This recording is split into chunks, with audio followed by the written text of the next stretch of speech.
ఆ government job కోసం wait చేస్తూ మళ్ళీ పోస్టింగ్ వస్తుందనో దానికి ఒక ఏజ్ లిమిట్ అంటూ ఉంటుంది. సో ఇప్పుడు ఇంకా దీనికి ట్రై చేసి వేస్ట్ అనేటువంటి డెసిషన్కి వస్తారు.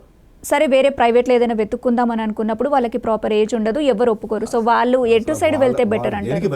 ఎందుకు చెప్పమంటారా? వాడు చదివిన హిస్టరీ జాగ్రఫీ ఎవరెత్తాడు ఉద్యోగం? వాడికి ఏ స్కిల్ ఉందని ఎత్తాడండి? అప్పటిదాకా ఇంజనీరింగ్ చదివాడండి, 4 ఏళ్ళు హిస్టరీ జాగ్రఫీ చదివాడు, ఆంథ్రోపాలజీ, ఎవడెత్తాడు ఉద్యోగం? పోనీ వాళ్ళకి అప్గ్రేడ్ అయ్యే ఆప్షన్ ఇంకేదన్నా ఉండాలి. అప్గ్రేడ్ అవ్వాలంటేనండి మళ్ళీ వెనక్కి కాదండి, వెనక్కైతే వెళ్ళలేము. బేసిక్ డిగ్రీ బలంగా ఉంటే అప్గ్రేడ్ అవ్వగలడేమో కాదండి. ఇప్పుడు నేను ఉన్నానండి, అయితే మీరే ఉన్నారండి, మంచి కాలేజ్ బిట్స్ పిలానీలో మెకానికల్ ఇంజనీరింగ్ చదివారండి, 3 ఏళ్ల పాటు చదివారు, గవర్నమెంట్ ట్రై చేశారు, రాలేదు. ఓకే, వెనక్కి వెళ్ళి మళ్ళీ మెకానికల్ ఇంజనీరింగ్ సంబంధించి పుస్తకాలు తెస్తే చదవగలరు.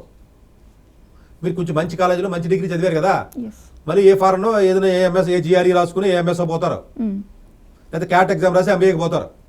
అలా వెనక్కి వచ్చి ముందుకెళ్ళడానికి ఆప్షన్ చూసుకోండి. అంతే తప్ప ఓవర్ కాన్ఫిడెంట్గా, ఈ ఓవర్ కాన్ఫిడెన్స్గా ఉన్న వ్యక్తులు ఎక్కువ మీకు అనంతపురం, శ్రీకాకుళం, విజయనగరం, కర్నూలు, సమ్ పార్ట్ విశాఖపట్నం, ఆంధ్ర, తెలంగాణలో హైదరాబాద్ తప్ప అన్ని జిల్లాలు ఇంతే.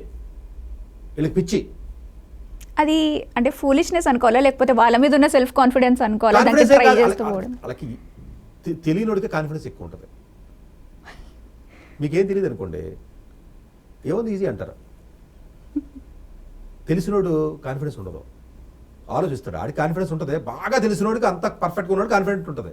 మోస్ట్లీ తెలియదండి ఎన్ని పోస్టులు ఉంటాయి, ఎప్పుడు పడతాయి నోటిఫికేషన్లు, ఎలాంటి వాడికి జాబ్ వస్తున్నాయి, ఎలాంటి వాడికి రావట్లేదు, సిలబస్ ఎంత ఉంటుంది, కట్ ఆఫ్ ఎంత ఉంటుంది, ఎంతమంది రాస్తారో, ఎంత కాంపిటీషన్ ఉంటుంది, నా స్కిల్ దానికి సరిపోతుందా లేదా, కొట్టివాడి స్కిల్ ఎలాంటి స్కిల్, వాడి బ్యాక్గ్రౌండ్ ఏంటి, అసలు నా బ్యాక్గ్రౌండ్ ఏంటి, జాయిన్ అయిన తర్వాత ప్రమోషన్లు ఎప్పుడు వస్తాయి, అసలు ఎవరికి తెలుసండి? గ్రూప్ 1 సివిల్ సర్వీస్ అనుకుంటారు వీళ్ళు. గ్రూప్ 1 సివిల్ సర్వీస్ 15 ఏళ్ళు తేడా. ఇప్పుడు 2025లో మీరు ఎవడైతే సివిల్ సర్వీస్ కొట్టాడో 2010లో కొట్టినోడు గ్రూప్ 1తో సమానం వాడు. ఇంత నాలెడ్జ్ ఎవడుకుండి సత్తలకే జనాలకే? 2010 ఎక్కడా, 2025 ఎక్కడా?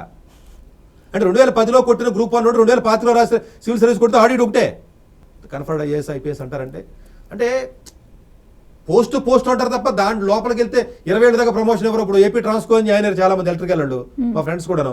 25 ఏళ్ళు అయింది, ఎవరికి ప్రమోషన్ లేదు. ఇప్పుడు 20 ఏళ్ళు అయింది, ఇంకా ఏడీ కింద ఉన్నారు. ఒక రూమ్ కూడా ఎవరాడికి ఐఐటీలో చదివినాడు ఒక్కొక్కడు. మళ్ళీ ఆడు ఏదైనా కరప్షన్ చేస్తే డబ్బులు సంపాదించాలి తప్ప, వాడు ఐఐటీలో చదివాడు, వాడు తెలివైనోడు, మంచి ఆపర్చునిటీస్ వస్తే వదిలేసి పోయాడు ఒక్కొక్కడను.